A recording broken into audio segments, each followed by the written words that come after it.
es el objetivo principal de su exposición. Le doy la palabra.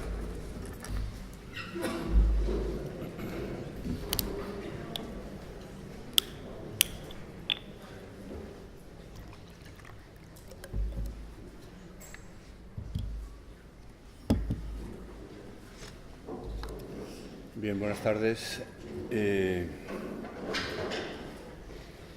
Antes de nada, y como mero deber de cortesía,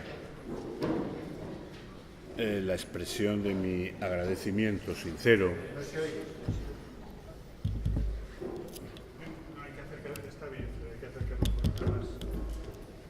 a los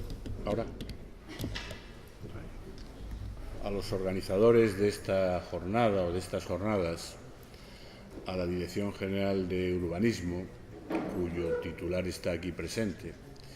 Me niego a decir aquello dentro del lenguaje no sexista, inclusivo lo llaman ahora, la persona titular de la Dirección General, una solemne estupidez, que es en definitiva la que está en el trasfondo de la polémica entre dos sesudos catedráticos de la Academia de la Lengua, Francisco Rico y Arturo Pérez Reverte.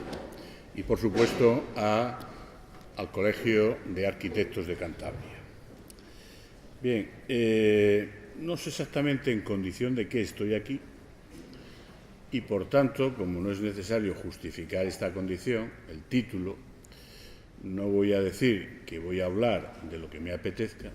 Naturalmente hay un tema más o menos delimitado, pero personas más capacitadas que yo, porque son justamente los responsables de su redacción, del técnicamente borrador de anteproyecto de Ley de Ordenación del Territorio y Urbanismo de Cantabria.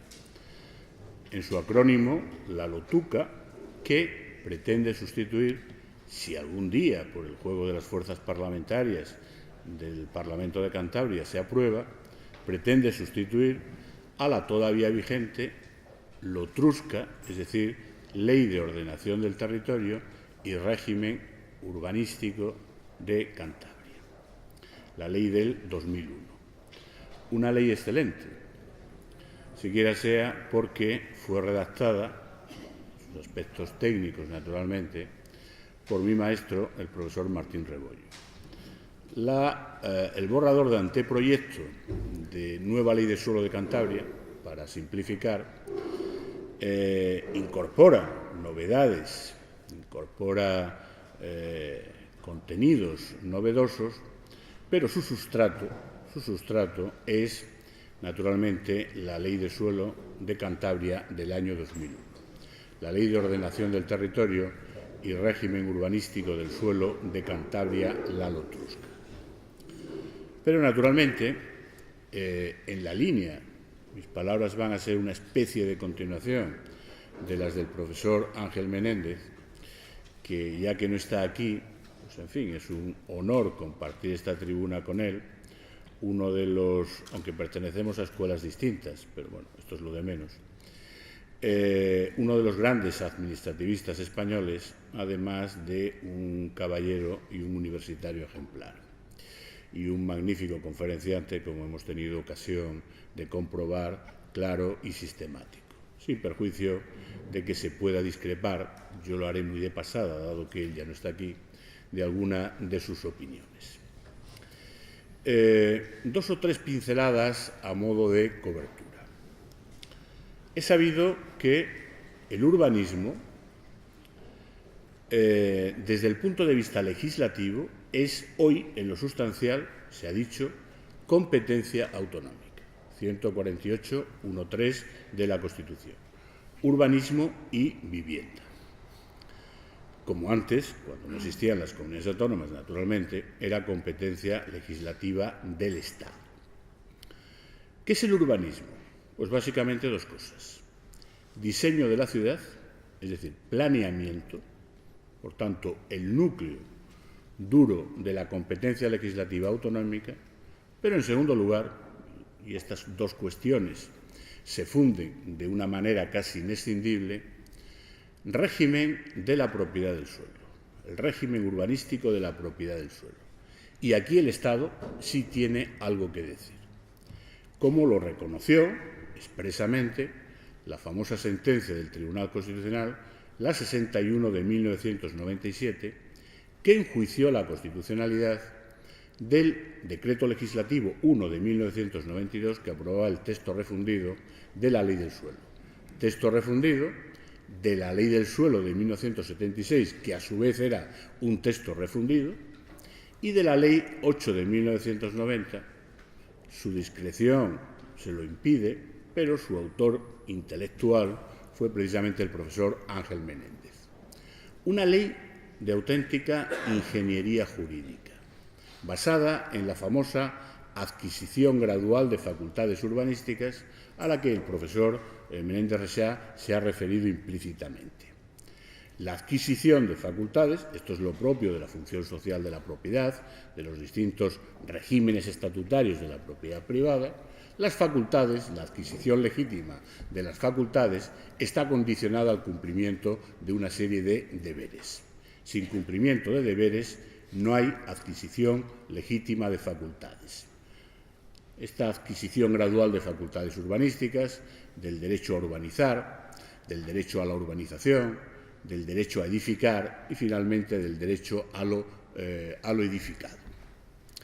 Esta ley de 1990, como digo, se refundió con la Ley del Suelo de 76 y dio lugar al texto refundido de 1992 que, impugnado por distintas comunidades autónomas, la sentencia del Tribunal Constitucional 61 de 1997 enjuició su constitucionalidad desde una triple perspectiva. Si era o no ajustado a la Constitución, los preceptos que el texto refundido calificaba como de eficacia plena, no susceptible, por tanto, de desarrollo legislativo por las comunidades autónomas. Este mismo juicio en relación a los preceptos calificados como de legislación básica. Utilizo conscientemente esta expresión genérica, legislación básica, ahora a continuación la matizaré. Y en tercer lugar, quizá lo más conocido de la sentencia, el resto de los preceptos que tenían carácter meramente supletorio. Bien, esta supletoriedad fue declarada inconstitucional por el Tribunal Constitucional. En la medida, se decía, en que, de acuerdo al cambio de doctrina constitucional ya adelantado por una sentencia del año anterior, la 118 de 1996, en relación a los transportes terrestres, dicho muy telegráficamente, una vez asumida competencia legislativa por parte de las comunidades autónomas, y en materia de urbanismo, en 1997, todas las comunidades autónomas habían asumido, y con ese carácter de exclusividad, valga la anfibología del término exclusivo, a partir de ese momento el Estado no puede dictar legislación meramente supletoria, salvo que disponga de un título específico distinto por definición de las bases estatales. No me voy a demorar en esta cuestión. Pero como tiene que haber derecho supletorio, ¿qué es lo que hizo el Tribunal Constitucional? Pues resucitó a un muerto.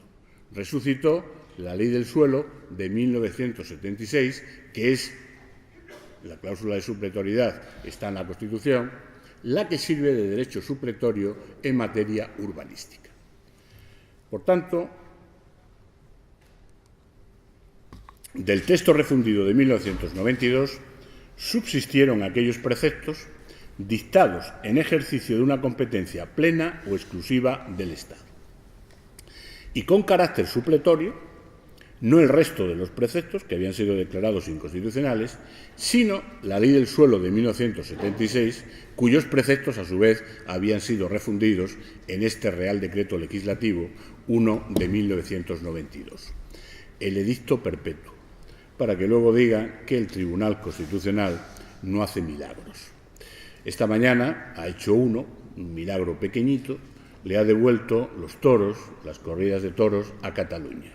Y esto hay que ponerlo, dicho sea entre paréntesis, en el haber del Tribunal Constitucional. No todo van a ser críticas, no todo va a ser debe. Siquiera sea porque yo me pasé allí 5 años como letrado del Tribunal Constitucional, aunque he de decir que yo no soy responsable de la 61 de 1997, aunque la suscribo. Y añado algo más. En esa sentencia, el Tribunal Constitucional le dio, dicho esto en cursiva o entre comillas, al Estado más de lo que prima facie se desprende de la propia Constitución. Ahora hablaré brevemente de esto. Y no hay más que reparar en un dato puramente cuantitativo. El Estado no tiene competencia legislativa en materia de urbanismo, porque esta es una competencia exclusiva de las comunidades autónomas. Sin embargo, tenemos una ley llamada de suelo y hoy de rehabilitación urbana, el texto refundido aprobado por Real Decreto Legislativo 7 del año 2015, que tiene nada más y nada menos que 68 artículos, además de 13 disposiciones adicionales, 4 disposiciones transitorias y 3 disposiciones finales. Para no tener competencia en materia de urbanismo no está nada mal, teniendo en cuenta que muchos de estos preceptos, por ejemplo el 19, a propósito del realojamiento y del retorno, de lo que luego hablaré, pues tienen una densidad normativa importante. Y ello con independencia del castellano en el que están redactados. Porque ciertamente el lenguaje, la lengua de la Ley de Suelo del Estado desde el año 2007 es bastante abstruso. De hecho, incluso un iniciado en materia urbanística que leyera directamente la Ley de Suelo del 2007, el texto refundido del 2008 y hoy el texto refundido del 2015, se podría quedar en ascuas. Claro, esto trae causa de la sentencia del Tribunal Constitucional. Aunque el profesor Menéndez Rexach ha criticado la constricción del Estado a la hora de utilizar terminología urbanística, he de decir que, con carácter general, el Estado no puede utilizar terminología urbanística. No es que pueda utilizar los conceptos sin definirlos, porque en definitiva esto sería un cascarón vacío. Es que no puede utilizar terminología urbanística, porque esto predetermina, el nombre es la cosa, esto predetermina una competencia exclusiva del Estado. El artículo 19 es paradigmático de lo que es el texto refundido del 2015, que en definitiva es la Ley de Suelo del año 2007 y hoy con el añadido de la Ley de Rehabilitación, Regeneración, Renovación, Reforma Urbana del año 2013, la triple R, que por cierto, menuda deferencia del legislador para las personas que tienen frenillo. Afortunadamente, la triple R ha quedado reducida a la rehabilitación, como dice la exposición de motivos del texto refundido del 2015. Sin perjuicio de volver sobre esto, el urbanismo es, hoy, en lo sustancial, desde el punto de vista legislativo, competencia sustancialmente autonómica. Y como es sabido, desde el punto de vista aplicativo, desde 1956, la primera ley de suelo o del suelo estatal, la que inaugura el derecho urbanístico español, desde el punto de vista aplicativo, el urbanismo es un urbanismo en España municipal. Luego diré algo al respecto, no tenía pensado decirlo, pero a propósito de algo que ha dicho el profesor Menéndez Rexach, hablando de los sistemas de ejecución o de las actuaciones sistemáticas. La Ley de Suelo de Cantabria, del 2001, se mueve en el planteamiento tradicional, los 3 sistemas clásicos de ejecución del planeamiento, entendiendo por tal actuaciones sistemáticas, compensación, cooperación y expropiación, a lo que se añadió, por influjo de la legislación urbanística valenciana, la figura del agente urbanizador. Bueno, el profesor Menéndez Rexach ha criticado que en la legislación de Valencia solo se previera la figura del agente urbanizador como sistema de ejecución del planeamiento, como criterio o procedimiento de actuación sistemática. Pues en mi opinión esto es lo correcto, porque no se puede imponer a los propietarios con carácter obligatorio la urbanización y la edificación. Un propietario es propietario y está amparado por el artículo 33, pero no tiene por qué ser empresario, porque eso es artículo 38. Por tanto, en línea de principio, la solución correcta es la de Valencia. Y esto tiene que ver, naturalmente, con la concepción del urbanismo plasmada en la ley de 1956. Por si luego no tengo tiempo, que es lo que siempre me ocurre, esto es un pretexto para decir, lamento no haber podido desarrollar todo lo que tenía pensado. Muchas veces no tenemos pensadas muchas cosas y el tiempo nos sirve como excusa para poner punto final. Lo voy a decir ya, porque esto sí que está en la base de la concepción del urbanismo como función pública, la recuperación por la comunidad de las plusvalías urbanísticas, que esto es la cesión de un porcentaje del aprovechamiento urbanístico, que no lo olvidemos, es un impuesto, y esto luego lo pondré en conexión con el aprovechamiento urbanístico del suelo rústico, con la concepción del urbanismo que plasmó la ley de 1956. Si el urbanismo es una función pública, si no existe un derecho al aprovechamiento urbanístico, porque esto lo otorga el plan de urbanismo, es decir, la propiedad del suelo tiene un contenido artificial otorgado por el plan de urbanismo, es evidente que el contenido básico, primario, indiscutible del derecho de propiedad del suelo son los contenidos agrícolas, rústicos, pecuarios y forestales, porque el aprovechamiento urbanístico lo confiere el plan de urbanismo. ¿Qué hizo la ley del suelo de 1956? En línea de principio, si esto es así, nacionalicemos el suelo urbano, expropiemos administración pública, es decir, los ayuntamientos, nivel municipal, expropiemos a precio de suelo rústico o no urbanizable, que es el contenido básico del derecho de la propiedad del suelo, y otorguemos, mediante fórmulas concesionales o de otro tipo, la urbanización y la edificación. Y el concesionario de estas operaciones, a su vez, será retribuido. Pero claro, eso implicaba que las haciendas municipales tuvieran dinero suficiente para expropiar el suelo rústico destinado a la transformación urbanística. Dada la situación precaria de las haciendas municipales, ¿cuál fue la opción básica del legislador de 1956?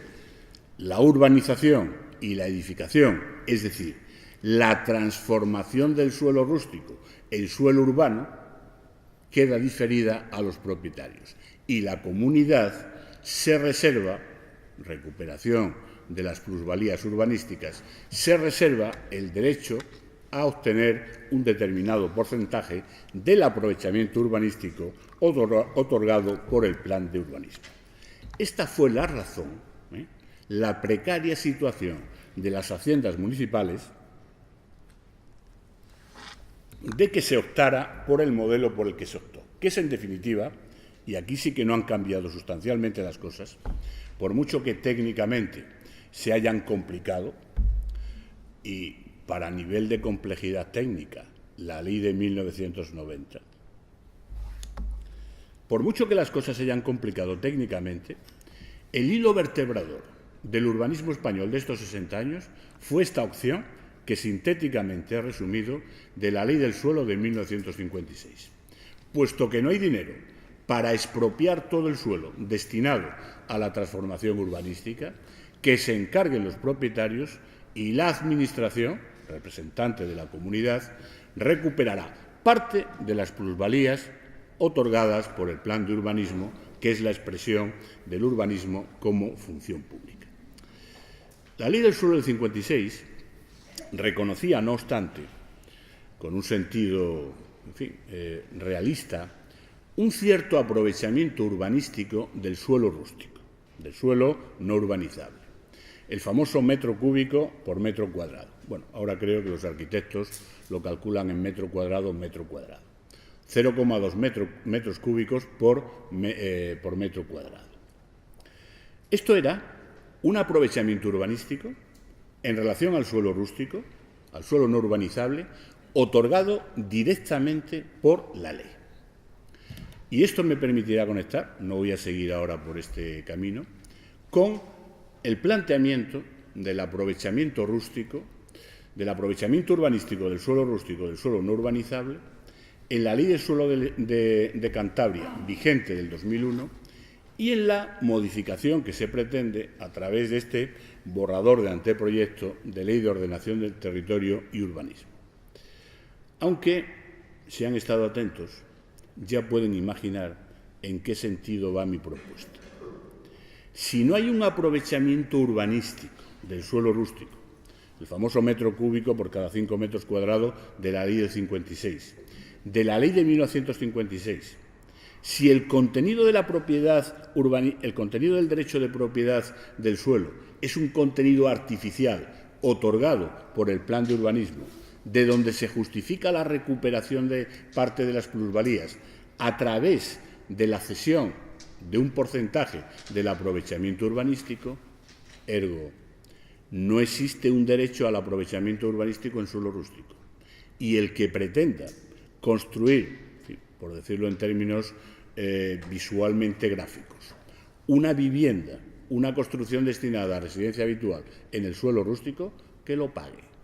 Eso se llama un impuesto. Es decir, ese impuesto haría las veces, respecto del suelo rústico, del papel que hace la cesión del porcentaje del aprovechamiento urbanístico en relación al suelo urbanizable, porque la lógica es exactamente la misma. En el suelo rústico no hay cesiones obligatorias, aunque esto tampoco es algo ontológicamente existente. Bueno, no hay cesiones obligatorias porque por definición no puede haberlas, porque ese suelo sigue siendo suelo rústico, no se transforma en suelo urbano a través de la previa clasificación como suelo urbanizable. Pero lo que sí puede haber, que ese es el sentido de la cesión del porcentaje del aprovechamiento urbanístico, es comprar, adquirir el derecho al aprovechamiento urbanístico. Y eso se llama un impuesto. Porque el 5, el 10, el 15 o el 20% de cesión del porcentaje del aprovechamiento urbanístico no está en el mismo plano que las cesiones obligatorias de terrenos para viales, espacios libres, zonas verdes y demás dotaciones públicas. Ese porcentaje es un impuesto. Hay una capacidad contributiva que se pone de manifiesto con la adquisición del aprovechamiento urbanístico. Dado que hay una capacidad contributiva, dicho en términos tributarios, en términos fiscales, hay que contribuir por esa capacidad contributiva. Y eso es eso, en alguna comunidad autónoma lo llaman tasa, en realidad no es una tasa, como tributo es en realidad un impuesto. Esa debiera ser, en mi opinión, el sentido del aprovechamiento urbanístico del suelo rústico. El borrador de anteproyecto de nueva Ley de Suelo de Cantabria prevé, a diferencia de la regulación actual, que el desarrollo, que el aprovechamiento del suelo rústico se ordene a través de unos planes especiales de suelo rústico. Planes especiales que pueden ser independientes, aunque no exista plan general, y con la posibilidad de que estos planes especiales de suelo rústico reclasifiquen el suelo rústico, que de rústico o no urbanizable, como de nuevo se llama, de especial protección urbanística, pase a tener la consideración de suelo rústico o no urbanizable sin protección. Estos son detalles de la nueva regulación que se pretende implantar en Cantabria. Con independencia de estos detalles, en mi opinión, la línea de fuerza, el vector que tendría que presidir la regulación del suelo rústico, entiéndase, los aprovechamientos urbanísticos del suelo rústico, valga el oxímoron, pasa por la vía, ya que no hay cesiones obligatorias, no puede haberlas, porque el suelo sigue siendo rústico, por este impuesto que, en definitiva, manifiesta la capacidad contributiva que el aprovechamiento urbanístico otorgado por el plan especial confiere a los propietarios de suelo rústico. Dos planos, por tanto. El legislativo, competencia sustancialmente autonómica; el ejecutivo o aplicativo, competencia municipal. Aunque en la sala, hay juristas, hay abogados, supongo que el grueso son arquitectos. Mis disculpas por utilizar una jerigonza estrictamente jurídica. Primera cuestión. el sistema de fuentes en materia de urbanismo. Pues en primer lugar, y como norma de cabecera, la ley, hoy el texto refundido del año 2015, la legislación no urbanística del Estado, pero que sin embargo incide en el régimen del suelo. El texto refundido del año 2015. En segundo lugar, la legislación, la normativa urbanística autonómica, tanto leyes como reglamentos. Y en tercer lugar, y con carácter supletorio, la Ley del Suelo del Estado de 1976 y sus 3 reglamentos de desarrollo de 1978, el de planeamiento, el de gestión y el de disciplina. Y alguien podría levantar la mano y decir, vamos a ver, ¿y usted da clases en una facultad de Derecho? ¿Y usted explica el principio de jerarquía normativa, según el cual una ley vale más que un reglamento? ¿Cómo pone por delante de la Ley del Suelo del Estado de 1976 los reglamentos autonómicos que desarrollen la ley autonómica? Porque esto no es un problema de jerarquía normativa, relación ley-reglamento. Es un problema de eficacia. Las normas autonómicas son de eficacia directa en virtud de la competencia de las comunidades autónomas en materia de urbanismo y vivienda. La competencia la Ley del Suelo del Estado de 1976 y sus reglamentos de desarrollo tienen eficacia meramente supletoria, por tanto, en ausencia de legislación autonómica. Y esta es la razón por la que la Ley del Suelo del 76 y sus 3 reglamentos de desarrollo están colocados, dado que tienen una eficacia meramente supletoria, en el último lugar. Insisto, en primer lugar, la legislación del Estado no urbanística, el texto refundido del año 2015, que se llama de suelo y rehabilitación urbana. Luego diré algo, en fin, esto es una minucia lingüística, a propósito de la preposición de, que está desde la ley del 2007, y no de la contracción del. Porque aquí, aunque se pueda pensar lo contrario, el legislador estatal ha estado en lo correcto.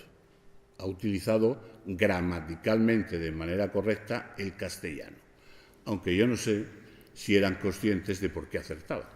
Luego lo explico. La normativa, la legislación no urbanística, aunque se llame de suelo, del Estado, el texto refundido del 2015. En segundo lugar, la legislación estrictamente urbanística de las comunidades autónomas, leyes y reglamentos autonómicos, normas de eficacia directa y la legislación del Estado de aplicación prevalente, porque se dicta en virtud de distintos títulos competenciales del Estado que se derivan del artículo 149.1 de la Constitución. Y ahora entraré en esta materia con un mínimo de detalle porque es necesario. Y en tercer lugar, en virtud de su eficacia meramente supletoria, la Ley del Suelo del Estado de 1976 y sus 3 reglamentos de desarrollo.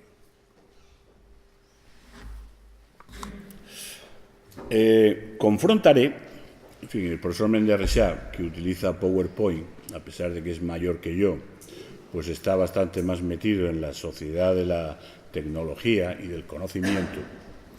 A mí esto del PowerPoint y demás, aunque tengo este chisme un tanto antediluviano, me produce bastante urticaria. Yo no uso ni PowerPoint ni esta otra modalidad aún más perfeccionada que se llama Price o no sé qué. Pero tengo que hacer una referencia, naturalmente, al contenido del texto refundido del Estado del 2015 y confrontarlo con la sistemática habitual de una ley autonómica, en este caso, naturalmente, con la Ley de Cantabria, para percibirnos de los solapamientos, de los entrecruzamientos que se producen entre una legislación y otra. Hago un pequeño paréntesis. Sistema de fuentes en materia de urbanismo. Vayamos ahora a la legislación autonómica, a la Ley del Suelo de Cantabria. ¿Cuál es el sistema de fuentes que internamente establece la Ley del Suelo de Cantabria? Pues esto está dicho, por ejemplo, o claramente dicho, en el título primero de la Lotrusca, que regula la ordenación del territorio. Naturalmente, que regula la prelación de los instrumentos de ordenación territorial, de los planes territoriales. En primer lugar, naturalmente, la propia Ley del Suelo, autonómica, y sus reglamentos de desarrollo. En segundo lugar, las normas de directa aplicación que contiene la Ley del Suelo. En tercer lugar, el sistema de planeamiento, el Plan Regional de Ordenación del Territorio, el Plan de Ordenación del Litoral, los planes parciales y especiales en desarrollo del Plan Regional de Ordenación del Territorio y del POL.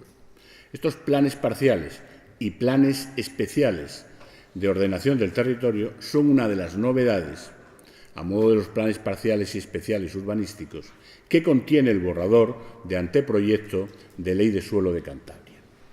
A continuación, el planeamiento general y, finalmente, con un carácter supletorio o subsidiario, las normas urbanísticas regionales. Vuelvo a repetir, la Ley del Suelo y sus reglamentos de desarrollo, las normas de directa aplicación que contiene la Ley del Suelo, los distintos instrumentos de planeamiento territorial y urbanístico, el Plan Regional de Ordenación del Territorio y el Plan de Ordenación del Litoral, que están equiparados, el Plan General de Ordenación Urbana y los instrumentos de planeamiento de desarrollo del Plan General de Ordenación Urbana.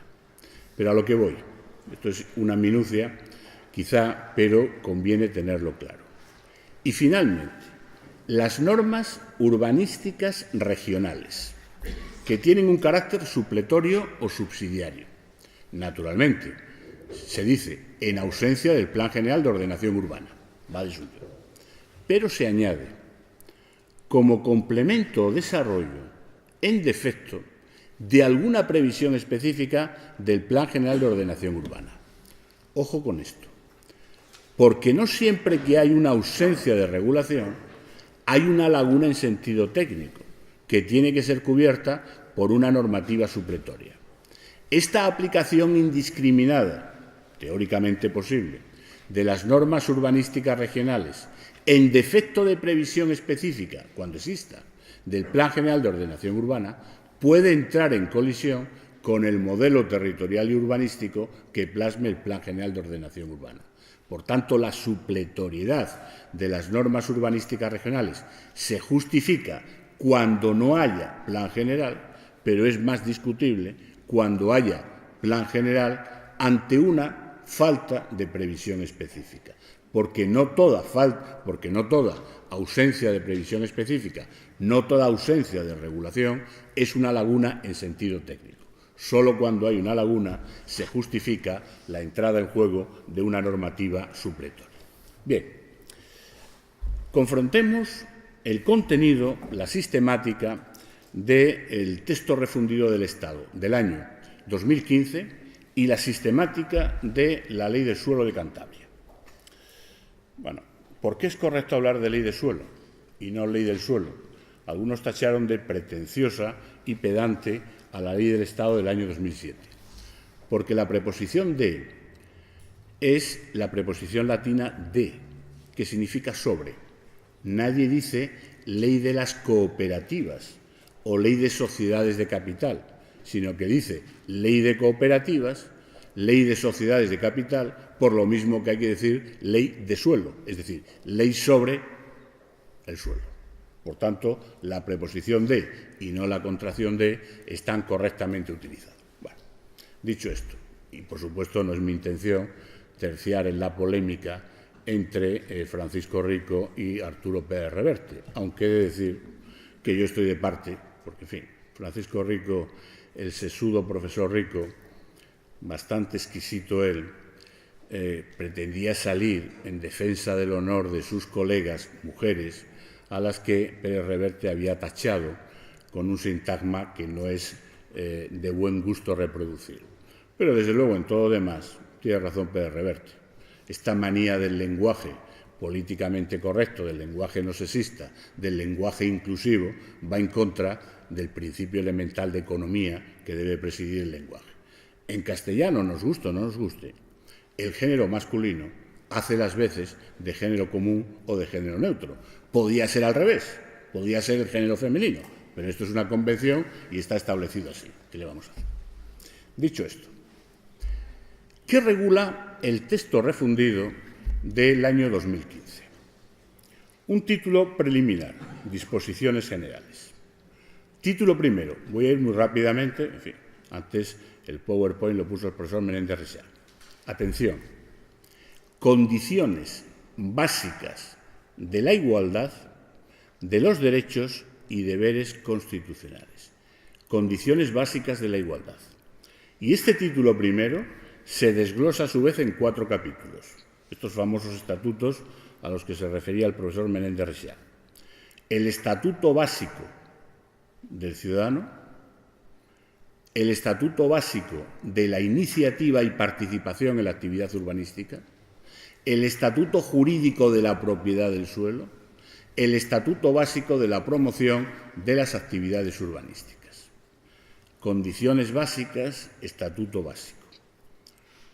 Título segundo, bases del régimen del suelo, reglas procedimentales comunes y normas civiles.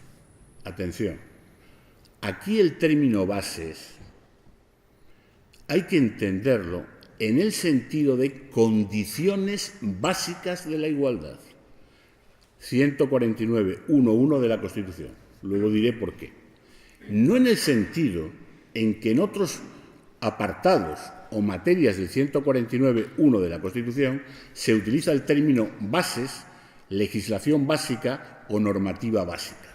El binomio bases-desarrollo. Régimen jurídico básico de las administraciones públicas. Régimen básico de la contratación y de las concesiones administrativas. Legislación básica en materia de medio ambiente o de ambiente. Legislación básica en materia de sanidad. Si el término bases, que rotula el título segundo del texto refundido del 2015, se entiende en el sentido del binomio bases-desarrollo, erramos. Hay que entenderlo en el sentido de condiciones básicas. Estos 2 primeros títulos, el primero y el segundo, condiciones básicas o bases, son uno de los 2 vectores o líneas fuerza del contenido del texto refundido. Título tercero, este famoso informe de evaluación de los edificios. Título cuarto, cooperación y colaboración administrativa. Un inciso lingüístico o gramatical. Los términos cooperación y colaboración los podemos considerar sinónimos. No hay ningún problema, ningún inconveniente. Pero si queremos ser más precisos y diferenciar, por cooperación, por cooperar, se entiende ayudar. Colaborar es otra cosa. Colaborar es poner en común medios propios para la consecución de fines comunes. Y a veces, tanto en el texto refundido del 2015 como en la Ley del Sector Público, la Ley 40 del 2015, donde se hace un intento de sistematizar las distintas figuras o instrumentos de colaboración y de cooperación interadministrativa, el legislador no siempre es coherente, no siempre es respetuoso con el sentido estricto, con la acepción estricta de estos 2 términos. Utiliza los términos cooperación y colaboración de manera intercambiable. En todo caso, y por lo que se refiere a la Ley del Sector Público, la Ley 40 del 2015, una de estas 2 leyes tan denostadas, en fin, elaborada bajo la inspiración de la vicepresidenta del Gobierno en funciones, que es de Valladolid, y dicen que los de Valladolid dicen muy bien el castellano, no se lo digan, no sea que la mujer se deprima todavía más de lo que probablemente lo esté. Cooperación y colaboración se pueden utilizar como términos sinónimos, pero si queremos darles una acepción estricta, una acepción específica, seamos respetuosos con el sentido de estos 2 términos. Bueno, pero esto es lo de menos. Títulos tercero y cuarto. Los títulos quinto y sexto integran el segundo de los vectores o líneas fuerza de esta regulación. Valoraciones, por un lado, artículos 34 a 41, expropiación forzosa y responsabilidad patrimonial de la Administración, los artículos 42 a 48. Aquí el título competencial del Estado ya no es el 149.1.1, condiciones básicas de la igualdad, es el 149.1.18 de la Constitución. Hay algunas cuestiones susceptibles de desarrollo legislativo por parte de las comunidades autónomas y otras que no lo son. Ni la responsabilidad patrimonial ni el régimen de la expropiación forzosa son susceptibles de desarrollo legislativo por las comunidades autónomas, porque esto es competencia plena o exclusiva en sentido estricto del Estado. Finalmente, los dos últimos títulos del texto refundido. Función social de la propiedad y gestión del suelo. A pesar de que el Estado no puede utilizar terminología urbanística, claro, a algún término tenía que acudir. Gestión del suelo es una típica terminología urbanística. Contenido de este título. Función social de la propiedad y gestión del suelo. Venta y sustitución forzosa. Patrimonios públicos del suelo. Derecho de superficie. Y finalmente, el último título, ese rótulo, ese cajón desastre, régimen jurídico. Actuaciones ilegales y con el Ministerio Fiscal. Peticiones, actos y acuerdos, acciones y recursos, registro de la propiedad. ¿Con qué nos tenemos que quedar de este texto refundido? ¿Cuál es el corazón de esta regulación? Lo acabo de señalar. Los títulos primero y segundo, condiciones básicas de la igualdad y bases del régimen del suelo, por un lado, y los títulos relativos a valoraciones, expropiación y responsabilidad patrimonial. Estos dos aspectos, o estos dos vectores, constituyen el corazón de la regulación del texto refundido. Por lo que se refiere a los dos primeros, condiciones básicas de la igualdad de los derechos y deberes constitucionales. El título competencial del Estado es el 149.1, materia primera de la Constitución, que reserva al Estado como competencia exclusiva la regulación de las condiciones básicas que aseguren la igualdad de todos los españoles en el ejercicio de los derechos y en el cumplimiento de los deberes constitucionales. ¿Qué puede hacer el Estado? Y esto sí que es régimen de la propiedad del suelo, derecho de la propiedad del suelo. ¿Qué puede hacer el Estado con este título? Pues bastante menos de lo que podría hacer si el título fuera bases en sentido estricto, como la sentencia del Tribunal Constitucional 61 de 1997 puso de manifiesto. Por eso, cuando el rótulo del título segundo del texto refundido habla de bases del régimen del suelo, ojo con el término bases, porque no se puede entender en el sentido del binomio bases-desarrollo, sino en el sentido de las condiciones básicas de la igualdad del 149.1.1 de la Constitución. Bien, confrontemos ahora esta sistemática con el contenido de la Ley del Suelo de Cantabria, todavía vigente, del 2001. Un título preliminar. Título primero, ordenación del territorio. Título segundo, clasificación y régimen del suelo. Título tercero, planeamiento urbanístico. Título cuarto, gestión urbanística y ejecución de los planes de urbanismo. Título quinto, mecanismos de intervención en el mercado del suelo. Título sexto, disciplina urbanística. En las dos facetas de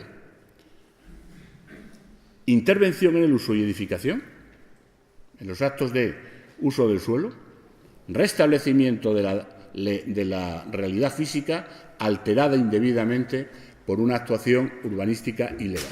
Estas son las dos facetas de la disciplina urbanística. Y finalmente, el último título, el régimen jurídico. Si confrontamos ambos textos, ¿con qué nos encontramos? Pues nos encontramos con que, salvo en lo relativo a la ordenación del territorio, título primero, y al planeamiento urbanístico, título tercero de la Ley del Suelo de Cantabria, los demás títulos de la Ley del Suelo de Cantabria están afectados por la legislación estatal. De manera que la legislación del Estado recorre transversalmente, eso sí, con un sentido limitado, condiciones básicas de la igualdad, salvo en materia de valoraciones, expropiación y responsabilidad, en que la competencia es exclusiva en sentido estricto o plena del Estado. El texto refundido del 2015 recorre transversalmente el contenido de cualquier ley autonómica en materia de suelo y, por supuesto, de la Ley de Suelo de Cantabria del año 2001.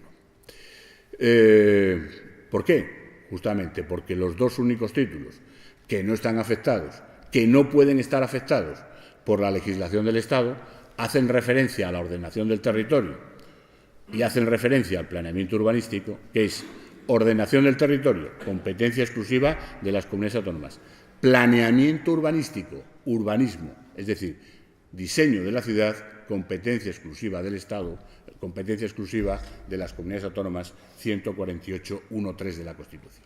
Por tanto, el Estado no tiene, salvo en materia de valoraciones, expropiación y responsabilidad, competencias genuinas en materia de urbanismo, como las meigas. No existen, pero a verlas haylas. E insisto en que desde el punto de vista legislativo, 68 artículos dan para mucho. Dicho esto, voy a decir dos o tres cosas sobre algunas de las novedades de este borrador de anteproyecto de nueva Ley del Suelo de Cantabria, muy poquitas, porque supongo que el director general en su momento ya adelantó las líneas maestras de este borrador de anteproyecto, y sí que me voy a centrar en tres cuestiones que regula con más o menos detalle, es decir, dentro de su ámbito competencial, repito, condiciones básicas de la igualdad, que no es exactamente bases, que regula el texto refundido, algunas de las cuales ya se ha referido el profesor Menéndez Rexach. Yo voy a ir más allá de lo que su discreción le ha permitido. Deber de conservación, y ya adelanto.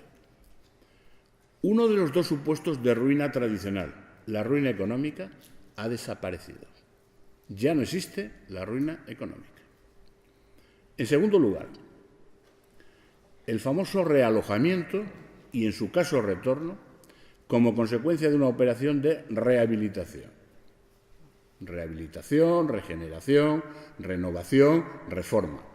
Lo que tradicionalmente se llamaba, a través de la figura del plan especial, los planes especiales de reforma interior de las poblaciones. Aunque aquí el término rehabilitación, que ahora es el género, no solo es anfibológico en cuanto a su acepción sustantiva, sino que es también poliédrico en cuanto al ámbito material de actuación de estas operaciones y a través de las técnicas de actuación. El artículo 19 del texto refundido del 2015, que refunde nada más y nada menos que los 19 primeros artículos de la ley del 2013, un artículo farragoso, bastante abstruso en ocasiones, por no decir obtuso, no quiero ofender a los redactores del artículo 19 del texto refundido del 2015, que en definitiva es la ley de rehabilitación del 2013. Y en tercer lugar, pero esto es una autoconcesión, quizá no tenga mayor interés para un arquitecto, o sí, o para un abogado, el régimen del subsuelo en relación a la figura de los complejos inmobiliarios. Pero sobre todo, las dos primeras cuestiones: deber de conservación, realojamiento y retorno. Y, en fin, el coordinador de esta jornada, cuando llegue la hora, me avisa sin problema y yo me callo. Por lo demás, estoy encantado de estar aquí. Bien, algunas pinceladas a propósito de unas muy breves pinceladas a cuenta de algunas de las novedades que pretende introducir este borrador de anteproyecto de la nueva Ley de Suelo de Cantabria. Una de las finalidades declaradas en la exposición de motivos es la simplificación del procedimiento de elaboración y aprobación de los distintos planes de urbanismo, comenzando por el más importante, vuelvo a repetir, aunque en fin, da casi pudor decirlo en voz alta, el urbanismo en España desde 1956 en el nivel aplicativo se sitúa en los municipios. El nivel municipal, el responsable básico, fundamental del urbanismo en España. Se aligeran trámites, se suprimen figuras como la del avance, aunque parece que ahora se ha recuperado en este complejo proceso de elaboración del texto normativo, la figura del avance. Se suprime la aprobación provisional cuando no haya habido alegaciones sustanciales en el trámite de información pública. La simplificación del procedimiento de elaboración y aprobación de los planes de urbanismo, comenzando por el más importante, el Plan General de Ordenación Urbana. Con ser esto importante, lo fundamental es otra cosa. Lo que podemos llamar, aunque la palabra se aplica a todo, la cultura del planeamiento. El planeamiento, antes a otro propósito el profesor Menéndez Rexach hablaba de la hipertrofia del deber de conservación. La elefantiasis de los planes de urbanismo. No puede ser que la elaboración de un plan de urbanismo, que su revisión, que una simple modificación, una modificación puntual, como lo llaman ahora indebidamente, debe ser porque llega puntualmente en función de determinados intereses, tarde años. Esto no está en la ley, no estaba en la ley de 56. Es la cultura que se ha ido consolidando, y no quiero mirar a nadie, probablemente por intereses profesionales. No digo intereses espurios, por intereses profesionales. El Plan Comarcal de la Bahía de Santander, que estuvo vigente durante muchos años, que ordenó el desarrollo urbanístico del municipio de Santander y de los municipios de la Bahía, tenía un folio. Hace unos años, bastantes ya, hubo en el seno del Partido Socialista Obrero Español, que creo que todavía sigue existiendo, a pesar de las lindezas que debieron decirse el otro día en el Comité Federal, hubo una polémica muy interesante entre dos socialistas que no eran precisamente unos piernas, José Borrell y Carlos Olchaga. El primero representante, digamos, de una visión clásica, ortodoxa, socialdemócrata, un poco en la línea del profesor Menéndez Rexach. La importancia del planeamiento, nadie lo discute, pero como siempre es una cuestión de grados. ¿Hasta dónde? ¿Con qué detalle? El profesor Borrell, que es catedrático de universidad y una excelente cabeza, se movía en los parámetros clásicos. El plan de urbanismo debe predeterminar de manera exhaustiva y agotadora todos los usos de que es susceptible el suelo.